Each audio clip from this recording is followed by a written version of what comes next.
For many enthusiasts, the year of '95 was the XJ's finest hour. This was the debut of the X300 generation. After years of reliability struggles under British Leyland, Ford had stepped in with a massive investment. They brought back the iconic quad-round headlights and the sculpted fluted bonnet, moving away from the square-ish '80s look. This era introduced the AJ16 engine, one of the most bulletproof inline-six engines ever made. It wasn't just pretty. It finally worked. Ford's influence improved build quality and electronics, meaning you could finally drive a Jag without wondering if you'd need a tow truck by dinner. As the years rolled on, the XJ transformed from a classic cigar-shaped cruiser into a high-tech powerhouse. In 2003, the X350 model moved to an all-aluminum monocoque chassis, making the massive car lighter than many small BMWs. In 2010, designer Ian Callum threw out the retro playbook for a sleek, fastback silhouette that looked like a spaceship compared to the old wood and chrome models. If you walk into a Jaguar dealership today, you'll notice a cat-shaped hole in the showroom. The XJ is currently out of production. In a shocking move in 2021, Jaguar canceled the nearly finished electric XJ replacement at the 11th hour. As a noun, the XJ is currently a legacy. Jaguar is undergoing a total reimagining, pivoting toward an ultra-luxury electric future. While the XJ nameplate is resting, its history remains the benchmark for what a luxury saloon should feel like. Did you know? The secret V12. For a long time, the XJ12 was the only mass-produced four-door V12 in the world. Early XJs had two separate fuel tanks with two separate filler caps, one on each side of the car. You had to flip a switch on the dash to change which tank the engine pulled from. For decades, the XJ, specifically the armored Sentinel version, was the official transport for British prime ministers. From Margaret Thatcher to Boris Johnson, the Jaguar XJ is more than just a car. It is the definitive British luxury flagship. From its 1968 debut to its current hibernation, the XJ has always been about grace, space, and pace. The '95 model, internally called the X300, was a turning point. After years of quality issues, Jaguar, newly owned by Ford, invested $200 million into a state-of-the-art production facility. Interior, which is called the Gentleman's Library. The '95 XJ interior was designed to feel like a high-end British study. Features included Connolly leather seats and extensive walnut or dark maple wood veneers. It boasted a digital clock with fuel range data, a Harman Kardon 8-speaker stereo, and a 6-disc CD changer. In many markets, the famous leaper hood ornament returned to the bonnet, restoring the brand's heritage look.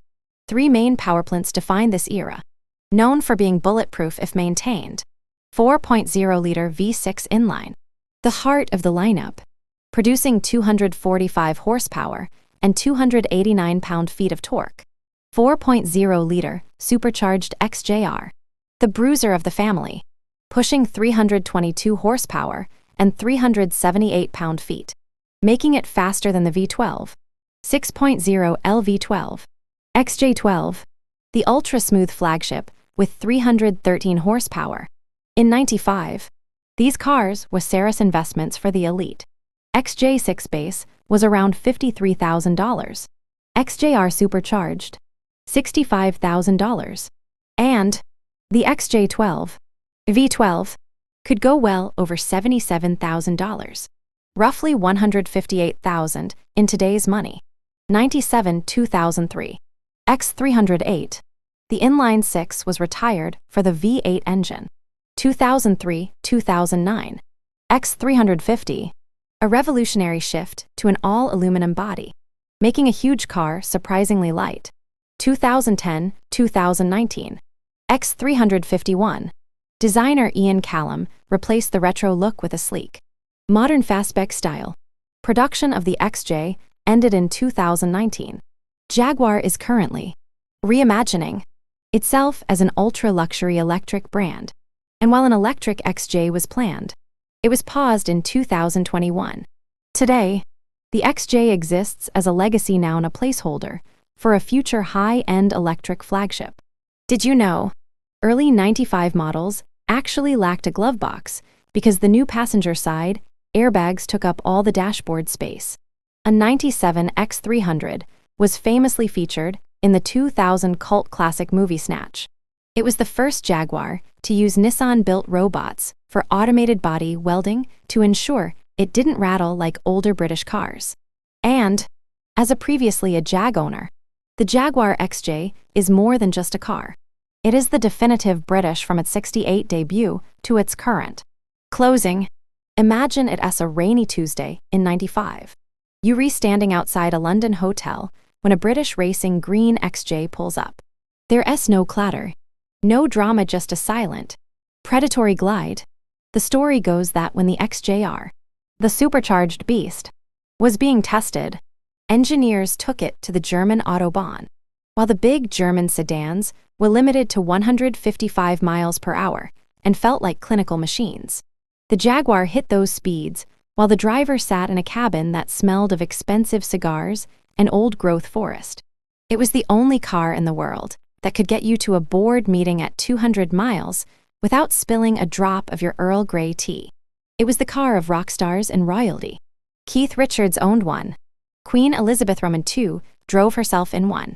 It was a vehicle that proved you didn't just have money, you had soul. Today, the Jaguar XJ is a sleeping giant. It has stepped off the stage to make room for a silent, electric future. But even though they aren't rolling off the assembly line right now, the XJ remains the gold standard of what a luxury car should be. A perfect marriage of brute force and shimmering elegance. The XJ didn't just move you from point A to B. It made you feel like you owned the road between them. It wasn't just a car, it was a Jag. And as any enthusiast will tell you, it is better to have a Jag in the garage than a soulless box on the driveway.